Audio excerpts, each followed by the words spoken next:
The purpose of this video is to explain see-through technology that is available on the ALS X series monitors. This technology will allow you to administer shocks to patients without sacrificing good CPR. Recent research has shown that for patients with a shockable rhythm that have pre-shock pauses of less than 10 seconds will have almost double the chance of surviving to hospital discharge than those patients with pre-shock pauses greater than 20 seconds. The important thing to remember is that this see-through technology does not automatically populate on the front of the X series display. You will have to manually select filtered EKG to view on the display in order to view the patient's rhythm during CPR. This is what we will show you how to do.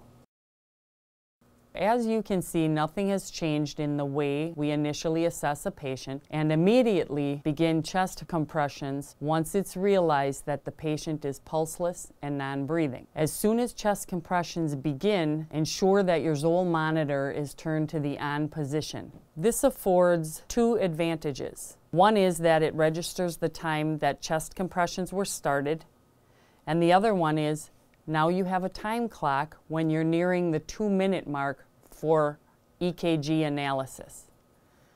We are in the CCC, or continuous chest compressions, phase of the ROC study. At this time, it is indicated that you continue with chest compressions without interruption to ventilate the patient. You should ventilate the patient only on the upswing after the 8th chest compression. Bag enough air in just to make the chest rise in between compressions, again, without pausing compressions. Remember to use simple airway adjuncts and bag valve mask to ventilate the patient for the first 6 minutes. We defer advanced airway, our King airways, until after the first 6 minutes of CPR. As you can see, the Zoll software has some indicators. The bar graph indicator indicates the depth of compression, and the diamond on the right-hand side of the monitor indicates the perfusion pressure.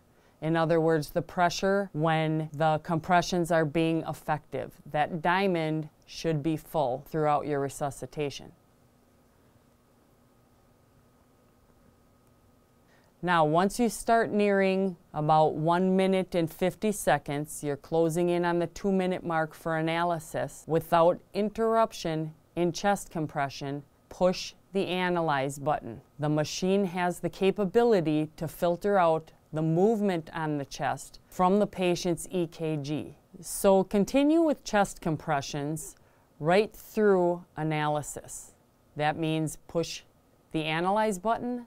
If the patient's in a shockable rhythm, the machine will boot up. When it's ready, the shock button will light up, and that is your clue to clear the patient. I'm clear, you're clear, we're all clear. Depress the shock button and begin chest compressions immediately. At some point before your monitor is powered off, you must label the data record. Do this by entering the patient's initials and the wristband ID number. After the data is entered, press the Return Soft key on the bottom right of the monitor. At some point, the med unit will arrive. Do not interrupt your chest compressions while the paramedic unit hooks up their Zoll pads to their defibrillator device. So here's the front of the X series display. The uppermost source is the pads, and the tracing that you see here is the raw feed from the pads. This is not the filtered ECG. The waveform that you see there is also reflective of the movement of the pads going up and down due to CPR. So in order to view the filtered ECG, we have to select the filtered ECG as a source and insert it into this display.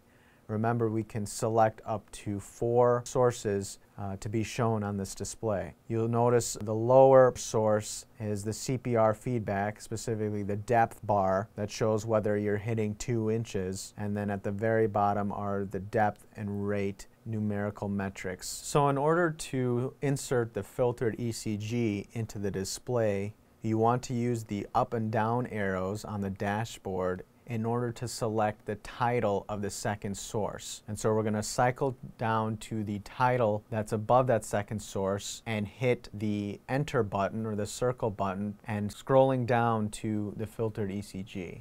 So once you select filtered ECG as a source, you're going to see that pop up right under the pad source, and you'll notice that there is a difference between the electrical tracing in the filtered ECG and the one in the pad source, which is showing the raw, unfiltered electrical tracing. Now, is the electrical tracing in the filtered ECG going to be absolutely perfect and a perfect representation of the patient's rhythm? No, there still is probably going to be some artifact. However, it is going to be good enough to give you an indication of whether you should charge the monitor during this time or not. And that is the advantage. You're able to see whether this is a shockable rhythm during compressions, so you don't have to pause compressions, and charge the monitor so that all you have to do is briefly pause compressions to confirm whether it's a shockable rhythm or not. If it isn't a shockable rhythm, then all you have to do is dump the shock. Even though you've inserted the filtered ECG underneath the pads,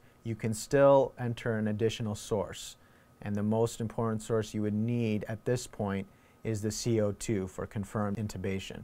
And so all you have to do is select the CO2 button on the left-hand side, and that'll pop up right underneath filtered ECG. And this is the view that can be used for the duration of the code. As a reminder, it is always important to enter the appropriate patient identifiers for these cases. And then finally, always upload the ECG, especially when BLS hooks up their monitor first. Both BLS and ALS should upload their ECG whenever they apply the monitor to the patient.